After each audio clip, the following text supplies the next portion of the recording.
Lieutenant Mara Imani hated the moment before a storm. The instant when sweat prickled, when radio traffic fell silent, and when the world breathed in, holding expectancy on the cusp of chaos. That moment stretched around her now, even though she dangled 15,000 meters above the Atlantic, fastening a diamond-tipped clip to the carbon nanotube ribbon of Earth's one and only space elevator. The sky was black overhead, daybreak below, and wind clawed at her armor, yet the tether felt as steady as a mountain. In a little more than an hour, if everything went right, Mara and the team climbing in parallel columns would detonate 18 microfusion charges at 1 kilometer intervals and turn the lifeline that the Kayan invaders had stolen into a 50,000-kilometer whip. She checked the timer projected on her visor. 0:59 and 47 seconds. "Climbers, confirm maglock," came Commander Farrow's voice, calm and clipped. Mara flexed her fingers. The graphene-woven gloves hummed, magnetic pads syncing with embedded ferrite rings woven into the ribbon's outermost sheath. 20 meters to her left, Corporal Riggs pressed both palms to the cable and returned Farrow's order with a mic click. Below, she saw others do the same. Dozens of ants on an impossible length of spider silk, an assault line stacked so loosely that even a grazing railgun round shouldn't kill more than 2 at once. That was the theory, anyway. "Maglock green," Mara answered. The Kayan had seized the equatorial anchor 3 weeks ago, skimming in with a flotilla disguised as ore haulers, jamming comms, and flooding the elevator cars with nerve mist. They turned the orbital terminal into a fortress almost overnight. Drone nests around geosynchronous, plasma turrets bristling on the counterweight platform, and a neat chain of dropships shuttling fresh troops down the ribbon to reinforce their beachhead in Central Africa. Every satellite constellation Earth still controlled told the same story. Humans dying, Kayans tightening.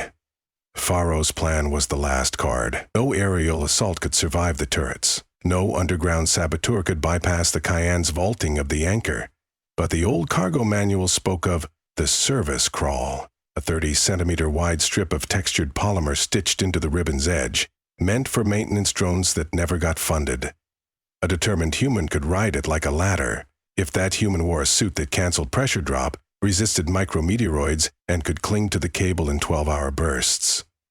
And if that human carried explosives designed to cut but not completely sever, the ribbon needed to survive for Earth's return to space, for commerce, for hope.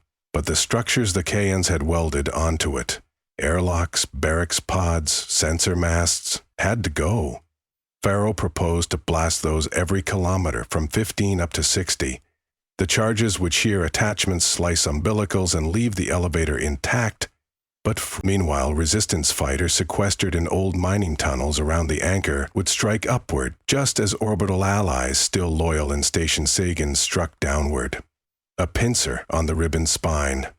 Simple on paper, brutally insane in practice.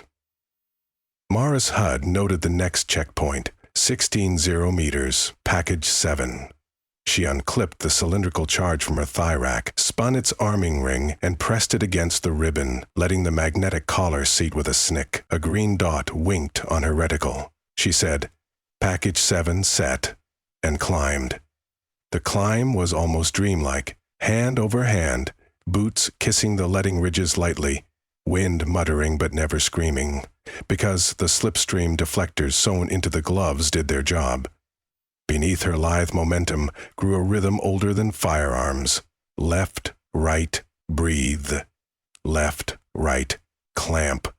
Riggs matched pace beside her, tapping her ankle whenever he passed a microcrack or razor splice to avoid. They had practiced on mock cables in the Mojave, but nothing in training resembled this. A skyscraper that never ended, a view that turned continents into shadows. At 17 meters, the first Kayan skiff buzzed past, its engine noise swallowed by the rarefied air. Mara froze, cheeks tingling. The craft looked like a wingless manta ray, all mirrored skin and bulging sensor blisters. It drifted 6 meters from the ribbon, scanning for thermal signatures. Mara masked her visor's faceplate and waited, pulses counting down. Wind tugged greedy at her calves. The manta ray moved on, river, quiet, convinced by their suit's chameleonic chill. When it disappeared into clouds, Mara thumbed the go rune on her wrist and resumed. Behind her, up and down the elevator, other climbers advanced across latitudes and languages. Yara Al-Hassan, from Cairo, singing breathless Arabic lullabies. Onni Vanska of Finland, muttering staccato math. Eladio Cruz, preaching soft curses at gravity. The ribbon united them in a vertical choir of beating hearts. They reached 19 meters. The temperature plummeted.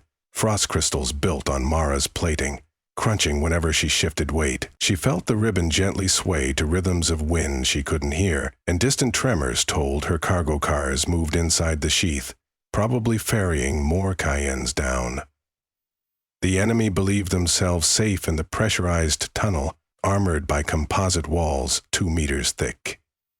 They never imagined humans creeping outside with silent bombs. Package 10 set, Package 11 set. The numbers blurred into the climb. At 24 meters, they entered the twilight wedge, the region where Earth's shadow perpetually chased the structure. Dawn below, night above. A band of lavender that made everything unreal. Here, following doctrine, they paused for a brief systems check. Mara wedged her ankle under a stratified fiber ridge and let go with one hand, pulling diagnostic feeds. Battery at 82%. Oxygen 71%, pulse 118. She broadcast status and heard similar confirmations. Riggs' voice trembled with altitude thrill, but he was solid. Then, the explosion. A dull thud rippled through the ribbon, like a plucked harpstring. The fiber beneath Mara's boots vibrated for one ghastly second. She looked up. A bloom of sparks flared maybe 2 kilometers overhead. Not one of their charges. It was too early. The Cayennes had rigged something, maybe a defense blister ejecting or a fuel cell rupturing. Instantly, the comms line erupted. "Climber Charlie 3, talk!" "Charlie 3 is gone," someone said. Ragged, tether fracture swept them. Mara clenched her jaw. A fracture meant a shard of cable had spun outward, lashing in a cone before aerodynamic drag dampened it. Anyone caught by that whip was meat, yet the ribbon still held. She felt relief steal through her bones, quickly replaced by cold fury. Charlie 3 crew at him. Lee Besant sat beers with her at base camp 2 nights ago. Pisel Wars gave her a lucky coin. Now they were scattered across the stratosphere.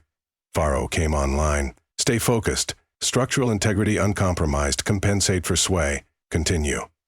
So they climbed. 25 meters. The gravity lightened but didn't vanish. The elevator didn't rely on ballistic freefall. Still, Mara sensed her muscles working less. She could have danced if not for the suit. They moved faster, wrists articulating like pistons. Package 16 set, 17, 18. She glimpsed the curvature of Earth in its blue majesty and, beyond, the faint silver stroke of dawn across Brazil. For a heartbeat, her war forgot its pain. From the anchor, the ground team launched their own move. A guttural thump in her headset announced improvised mortars pounding the inner elevator wall. That would keep most Cayennes distracted downward. High above, Station Sagan's defenders released jammers to blind the turret grid. The pincer closed. By 30 meters, air was thin enough that the suit's rebreather hummed loud. Stars saturated the sky, unblinking. Mara counted packages, 22 to 27 installed around a protrusion where Cayennes had bolted an external sensor suite. She tapped her visor to capture images for engineers. With proper funding, they might later repurpose it instead of destroying. "Delta flight, hold," Faro ordered suddenly. "We have doors opening at 33K, hostiles exiting." Mara froze again. A hatch 20 meters above her extruded from the ribbon's flank. Out marched 3 Cayennes in pressure harnesses. The aliens stood nearly 2.5 meters, with jointed exoskeletal armor colored like burnt copper. Their visors glowed aqua. She'd only fought them groundside, never this intimate, this high. They latched onto the crawl strip with clawed gauntlets. Somehow they'd anticipated sabotage. For a second, Everything was still. Humans gripping shadows, Cayenne scanning downward. Mara saw Riggs ready a compact rail spike in one glove.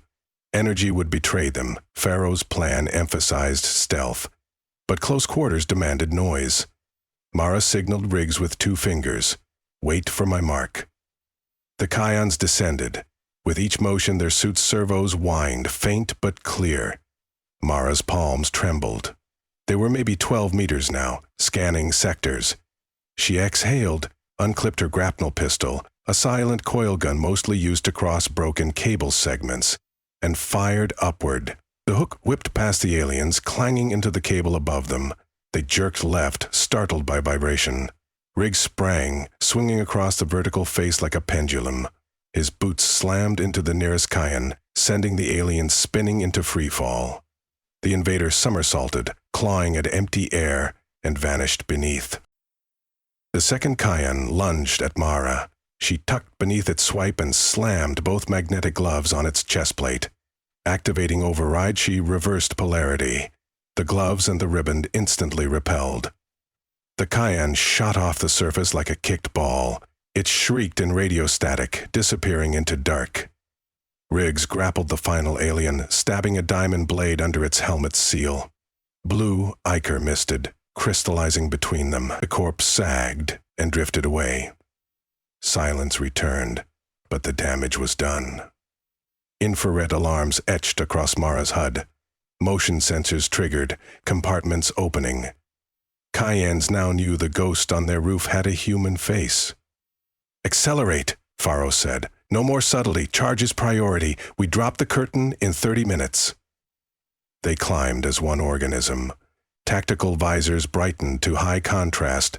Servo assist spilled extra wattage into elbow joints. Mara surged upward, planting charges sometimes 500 meters apart when structures demanded. The original 1-kilometer doctrine collapsed into improvisation. Still, she armed every black cylinder, turned green lights to life, tagged GPS 35, 37, 40. The climb became weightless. Earth's pull shifted sideways, not downward, a byproduct of centripetal geometry now dominating. Mara's boots required constant correction. Any slip might cast her into an orbit slowly diverging, but still lethal when the charges blew. Cayennes burst from hatches here and there, but humans now fired openly. Rail spikes cracked, microfrag grenades puffed. The fight converted the austere ribbon into a vertical trench. Riggs took a pellet through the thigh at 41,000 meters. Mara heard him grunt, but keep climbing. She patched his bleed lines with autofoam, earning a grateful glance. At 45 K2, enemy skiffs swooped dangerously close, launching tether nets. Pharaoh's escorts, 4 climbers, with anti-armor coils, slashed the nets mid-flight. One skiff overshot and slapped into the ribbon, gutted by its own inertia. The second banked away, only to catch Mara's improvised grapnel mine. The explosion painted sunburst arcs across pre-dawn sky. Then came the final obstruction, the Cayenne logistics girdle at 48K. A ring of hexagonal pods embraced the elevator like a barnacle belt. Each pod a self-sealed blockhouse. The charges would have to be placed on the underside to sever support struts, but pods bristled with autocannons, pointing both up and down. A direct approach meant mincemeat. Mara's unit rendezvoused on a maintenance ridge, 7 meters shy. She counted heads. 12 human climbers left from 22. Some coughed blood, some had eyes wild with oxygen strain, but they waited for orders. Pharaoh's voice arrived, ragged yet sharp. 2 minutes to general detonation window. We need breach in the girdle or our bombs below mean squat. Cayennes could still reroute power around separation cavities. Mara looked at the belt. At Earth far below, at the arc of dawn gilding ocean, she toggled local line. I'll do it. Solo traverse. Riggs touched her arm. Mara, no. She smiled, though he couldn't see it. Polly says volunteers first. Without another word, she unhooked her sling, angled sideways and leapt into vacuum. Her suit's thrusters coughed nitrogen, stabilizing spin. She arced under the belt. Autocannons tracked, but sensors still resolved her as stray debris. They'd been calibrated for approach vectors along the ribbon, not perpendicular. She rotated feet first, extended magnetic boots, and slammed against the pod's belly. Impact jarred her teeth. She placed 2 charges, one on a main strut, one on the pod's power conduit. 70 meters along, she repeated. Red alerts blossomed across alien HUD. Too late. Cannon muzzles tried swiveling downward, but geometry balked. They couldn't depress enough. Mara raced along the underside, a gecko at high noon, trusting mag boots against sliding into infinity. She used the last 2 charges from her rack. Done. She kicked off, spinning once, and fired thrusters to ascend back toward the climb lane.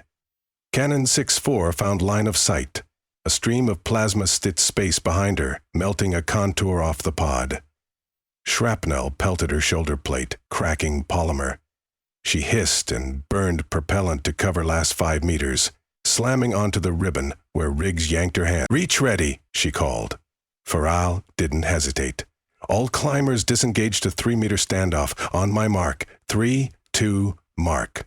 Mara gripped a service hoop, magnetics off, floating 2 meters above the ribbon. Across her radar net, every green dot confirmed separation. 18 charges, plus her bonus 4 blinked red, now armed. The elevator seemed to inhale. Flashes marched upward and downward like dominoes, invisible but for ultraviolet halo. Shockwaves transmitted through the ribbon as elastic surges. Mara's teeth rattled. Pods sheared off, trailing leaking atmosphere. Sensor suites tumbled away. For a moment, everything glowed with electric ghosts, as the world's biggest bullwhip cracked loose from parasite barnacles.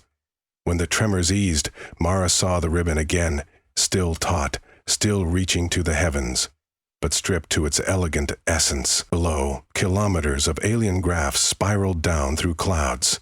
Some debris flared as it met thicker air. Some would splash into ocean. Some would burn before landfall. From the orbital terminal came panicked Kaon chatter. They realized too late that their elevator fortress was now a naked strand connecting them to a host of very angry humans. Faro exhaled across the channel. Stage 1 complete. Ribbons secure. Ground and orbital teams commence sweep. Mara rested forehead on carbon fiber. Her body felt smeared. Yet adrenaline refused to fade. It demanded completion. "Orders, Commander," she asked. "You and climber team hold at 50K.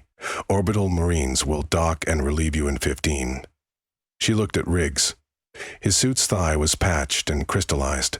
His eyes danced. "Coffee in orbit?" he said. She laughed, though the sound cracked.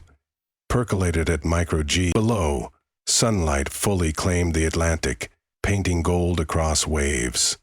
Mara gazed down the ribbon, a taut, narrow highway from water to sky. Distant on the horizon, plumes rose where resistance fighters stormed the anchor. The war wasn't over, but a decisive artery had been reclaimed. She spoke to no one in particular, words carried on an open mic. "We climbed outside the world and proved we still belong out here." Far above, Station Sagan pulsed a beacon human Morse. It read, "Welcome home." 15 minutes later, as promised, armored insertion buses hummed to her location, clamping onto the cable with electro-adhesive rails. Hatches opened. Fresh troops filtered out, jaunty, saluting the climbers like elder siblings.